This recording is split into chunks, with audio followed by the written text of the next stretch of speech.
ગુજરાત વિધાનસભામાં આજે ગૃહ વિભાગની માંગણીઓ પર ચર્ચા ચાલી રહી છે। જે ગુજરાતની 6.5 કરોડની જનતાની સલામતી સુરક્ષાની જવાબદારી પોલીસના શિરે છે, ગૃહ વિભાગના શિરે છે, સરકારના શિરે છે। એ ગૃહ વિભાગમાં 2 પ્રકારના લોકો આજે ફરજ બજાવી રહ્યા છે। એક અધિકારીઓ, એક પોલીસ કર્મચારીઓ એવા છે કે જે ખૂબ નિષ્ઠા પ્રમાણિકતાથી ઓછો સ્ટાફ હોવા છતાં, કામનું ભારણ વધારે હોવા છતાં, ઓછા પગારમાં, ઓછી સુવિધાઓમાં ગુજરાતના લોકોની સલામતી સુરક્ષા માટે દિવસ રાત મહેનત કરી રહ્યા છે, કામ કરી રહ્યા છે, જીવના જોખમે કામ કરી રહ્યા છે। અને બીજી તરફ એમ ગૃહ વિભાગમાં એક બીજો વર્ગ એવો છે કે અધિકારીઓ, પોલીસ કર્મચારીઓ કે જેનું કામ સતત તોડબાજી કરવાનું છે, ક્યાંક જમીનના કબજા લેવડાવવાના, ક્યાંક વાદ વિવાદમાં સુલેહ સમાધાન કરાવીને મોટું કમિશન લેવાનું, મોટા પ્રમાણમાં ભ્રષ્ટાચારથી પૈસા ભેગા કરીને વૈભવી જીવન જીવવાનું। આ 2 પ્રકારના કર્મચારીઓની વચ્ચે જે ગાંધીનું ગુજરાત કહેવાય, જ્યાં નશાબંધીનો કાયદો અમલમાં છે, એ નશાબંધીનો કાયદો ફક્ત કાગળ પર છે। આજે ગુજરાતનું કોઈ પણ ગામ, કોઈ પણ ગલી એવી નહીં હોય કે જ્યાં દારૂ વેચાતો નહીં હોય। ગામથી લઈને ગાંધીનગર સુધી દારૂ વેચાય છે, પીવાય છે। એની પાછળનું જો એકમાત્ર કારણ હોય તો સરકારની નિષ્ફળતાઓ છે, સરકારની ઈચ્છા શક્તિનો અભાવ છે, અને મોટા પ્રમાણમાં જે ગૃહ વિભાગમાં, પોલીસ ખાતામાં પૈસા અને હપ્તા લેવાય છે બુટલેગરો પાસેથી, એ એના માટે જવાબદાર છે। વિદેશી દારૂ બીજા રાજ્યોની સરહદોમાંથી ગુજરાતમાં આવે, એ રાજસ્થાન હોય, મધ્યપ્રદેશ હોય, દીવ, દમણ કે સેલવાસની સરહદો હોય, ત્યાંથી જે મોટા પ્રમાણમાં ટેન્કરો કે કન્ટેનર લોડ જે વિદેશી દારૂ આવી રહ્યો છે, સરકાર પહેલા એમ કહેતી હતી કે અમે એવા સ્કેનર મૂકીશું કે આખા કન્ટેનરો સ્કેન થઈ જશે, એક બોટલ પણ દારૂ નહીં આવે। પણ સરકારના એ સ્કેનરો ક્યાં ગયા? કાં તો હપ્તા આપવાને કારણે સ્કેનરો બંધ થઈ ગયા છે। અંબાજીની બોર્ડરમાંથી રાજસ્થાનથી વિદેશી દારૂ આવે અને આણંદ જિલ્લામાં જઈને પકડાય અને સરકાર પછી એક પીએસઆઈ કે કર્મચારીને સસ્પેન્ડ કરવાની વાત કરે, પણ જે બોર્ડરમાંથી કન્ટેનર પ્રવેશ કરે છે ત્યાંના એસપી થી લઈ જેટલા જિલ્લાઓમાંથી પસાર થાય છે એ એસપીઓની કોઈ જવાબદારી નથી, એ વિસ્તારના રેન્જ આઈજીની કોઈ જવાબદારી નથી, તમારું જે આઈબી ને બાકીનું તંત્ર છે એની કોઈ જવાબદારી નથી, પણ ફક્ત ને ફક્ત કોઈ નાના કર્મચારી કે પીએસઆઈ પર કાર્યવાહી કરીને સરકાર વાહવાહી મેળવે છે। પણ સરકારની ઈચ્છા શક્તિનો અભાવ અને હપ્તાખોરીને કારણે આજે આખા ગુજરાતમાં પાણી ના મળે પણ દારૂ મળે છે, યુવાધન બરબાદ થઈ રહ્યું છે। નાની ઉંમરે યુવાનો નશાના રવાડે ચડીને મોતના મુખમાં ધકેલાઈ રહ્યા છે। આપણી બેન દીકરીઓ નાની ઉંમરે વિધવા થઈ રહી છે। એ જ રીતે ડ્રગ્સનું દૂષણ વધી રહ્યું છે। હમણાં લોકસભાના પ્રશ્નોત્તરીમાં જવાબ આપવામાં આવ્યો કે આખા દેશના જે દરિયાકાંઠાના બંદરો છે ત્યાં જેટલું ડ્રગ્સ પકડાયું, એ 11,000 કરોડ જેટલી રકમનું ડ્રગ્સ પકડાયું, એમાંથી 7,350 કરોડની રકમનું ડ્રગ્સ ફક્ત ગુજરાતના બંદરો પરથી પકડાયું। એટલે કે 65% ડ્રગ્સનું લેન્ડિંગ આખા દેશમાં ગુજરાતમાં થાય છે। અને ગુજરાતમાં જે લેન્ડિંગ હબ તો બની ગયો, પણ સાથે સાથે ફાર્માસ્યુટિકલ કંપનીઓની આડમાં અનેક જગ્યાએ ડ્રગ્સનું મેન્યુફેક્ચરિંગ કરવામાં આવે છે અને આ ગુજરાતથી વિદેશ સુધી એક્સપોર્ટ પણ કરવામાં આવે છે।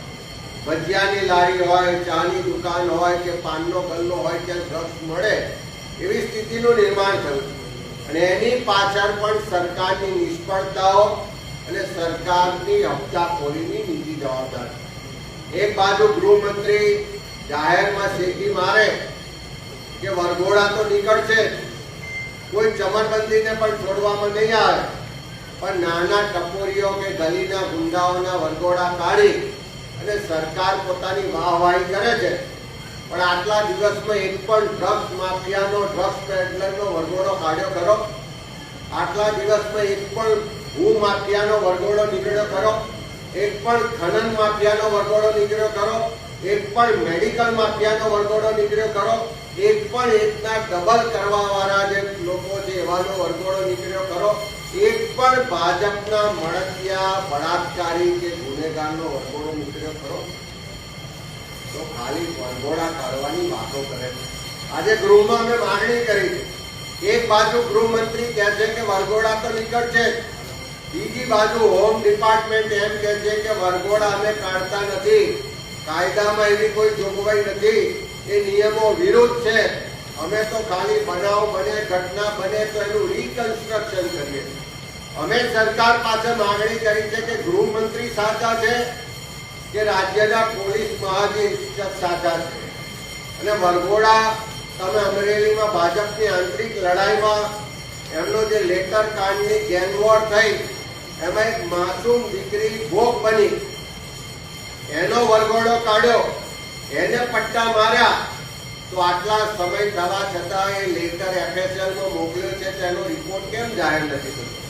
તમે દિલીપ રાય અધિકારીના વડપણમાં એક તપાસ સમિતિ નીકળી છે તો એનો રિપોર્ટ કેમ નથી થતો? કે દિલીપભાઈ સંઘાણી હોય કે ત્યાંના પૂર્વ સાંસદ હોય, એમણે ભ્રષ્ટાચારના આક્ષેપોની તપાસ માટે નાર્કો ટેસ્ટ કરાવવાની વાત કરી, તો એનો નાર્કો ટેસ્ટ કેમ નથી થતો? પણ એનો કોઈ જવાબ સરકાર પાસે નથી.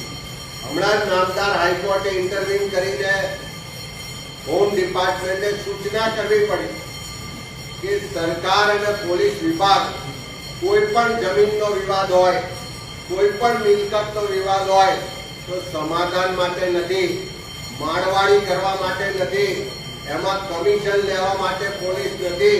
એણે તો ફક્ત કાયદો વ્યવસ્થાની પરિસ્થિતિ જળવાય, તટસ્થ તપાસ થાય એટલી જવાબદારી પોલીસ વિભાગની છે. પણ આજે આખા ગુજરાતમાં એવું ચાલી રહ્યું છે, એક પોલીસ ડિપાર્ટમેન્ટના ચોક્કસ એક વર્ગ છે અધિકારીઓ અને કર્મચારીઓનું, જેનું સતત કામ ક્યાંક બુટલેગરો સાથે ભાગીદારીનું છે, ક્યાંક જમીનના કબજા લેવાનું છે, ક્યાંક માળવાડી કરવાનું છે, ક્યાંક કમિશન લેવાનું છે, ક્યાંક સમાધાન માટે દબાણ કે ધાક ધમકી આપવાનું છે. હમણાં હોમ ડિપાર્ટમેન્ટે એક પરિપત્ર કર્યો કે આખા ગુજરાતમાં જેટલા બુટલેગરો છે, ગુંડાઓ છે, એની યાદી બનાવો.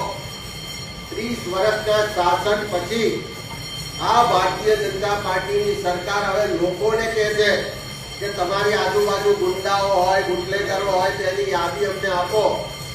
અમે તો સરકારને કહીએ છીએ કે બુટલેગરો, ગુંડાઓની યાદી મેળવો, એની પર કડક કાર્યવાહી કરો, પણ સાથે સાથે તમારા પોતાના વિભાગમાં જે જમીનોના કબજા લેવા વાળા છે, જે તોડ કરવા વાળા છે, જે હપ્તા લેવા વાળા છે, જે ભ્રષ્ટાચાર કરવા વાળા અધિકારીઓ અને કર્મચારીઓ છે, એની પણ યાદી બનાવો, એની સામે પણ કાર્યવાહી કરો. તો ગુજરાતની જે 6.5 કરોડની જનતા છે એની સલામતી, સુરક્ષા જળવાશે. સાથે સાથે સરકાર દ્વારા, હોમ ડિપાર્ટમેન્ટ દ્વારા જે ભેદભાવ ને અન્યાયકારી વલણ છે એનો એક દાખલો છે કે સબકા સાથ સબકા વિકાસની વાત તો થાય છે, પણ જ્યારે કેસ પાછા ખેંચવાના આવે તો પાટીદાર આંદોલન વખતના કેસ પાછા ખેંચવાની જાહેરાતો થાય છે. આ ગુજરાતમાં કોઈ પણ સમાજનું આંદોલન હોય, એ પાટીદાર સમાજનું આંદોલન હોય, એ વખતે પોલીસ કેસ થયા હોય, પાછા ખેંચાય, અમે આવકારીએ છીએ. પણ શું કામ દલિત સમાજના લોકો પર થયેલા આંદોલન વખતના કેસો પાછા ખેંચાતા નથી? શું કામ આદિવાસી સમાજમાં આંદોલનો વખતના કેસ પાછા ખેંચાતા નથી? શું કામ ફિક્સ પગાર, કોન્ટ્રાક્ટ, આઉટસોર્સિંગના માટે આંદોલનો થયા હોય, આંગણવાડીની બહેનોએ આંદોલન કર્યા હોય, એલઆરડીના જે બહેનો હતી, જે યુવાનો હતા, એણે આંદોલન કર્યા હોય, એના કેસો કેમ પાછળ નથી ખેંચાતા? શું કામ કોળી ઠાકોર સમાજના લોકો પર જે કેસ થયા છે પાછા નથી ખેંચાતા?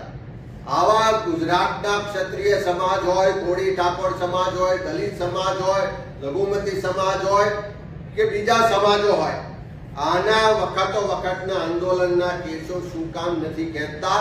આ ભેદભાવ વાળું વલણ સરકારનું કેમ છે? અમારી માંગણી છે કે પાટીદાર સમાજ પર આંદોલનના જે કેસ પાછા ખેંચ્યા એ જ રીતે ગુજરાતના બાકીના સમાજો, બાકીના વર્ગના લોકો પર જે આંદોલન વખતના કાર્યક્રમો વખતના કેસો છે એ કેસો સરકાર પાછા ખેંચે. આજે ગુજરાતમાં કાયદાનું શાસન નથી, કોઈને પણ સરકારનો, પોલીસનો, પ્રશાસનનો ડર નથી રહ્યો. સરકાર કાયદો વ્યવસ્થાની સ્થિતિ જાળવવામાં નિષ્ફળ રહી છે. લોકોની સુરક્ષા, સલામતી ભગવાન ભરોસે છે. એ નિષ્ફળ ગૃહ વિભાગની ચર્ચામાં આજે અમે માંગણીઓ ઉજાગર કરી.